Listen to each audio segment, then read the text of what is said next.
আল্লাহর পাক কালামুল্লাহ শরীফ সূরা জিন ও আন্নাল মাসাজিদা লিল্লাহি ফালা তাদউ মা আল্লাহি আহাদা। এই আয়াত আপনি ভালো করে পড়ে নেবেন। বিশেষ অনুরোধ আপনাদের জানাই, মসজিদে কোনো কিছু বেচা কিনা, যেমন কদু, কুমড়া, পেঁপে, ছুচন্দ, অনেক ফল মানুষ ডাকে বিক্রি করছে এবং সিডনি দিচ্ছে, মান্যতের সিডনি, এই আয়াতের ব্যাখ্যা এবং তার মানে আল্লাহ রাব্বুল আলামিন মসজিদকে ইবাদতের জন্য বানিয়েছেন।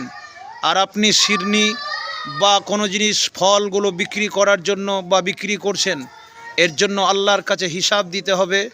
এটা ফল বিক্রি করার জন্য মসজিদ নয়, এখানে মান্যতের সিডনি বিতরণ বা দেওয়ার জন্য মসজিদ নয়। মসজিদ হচ্ছে আল্লাহর ইবাদত বান্দিগি করার জন্য।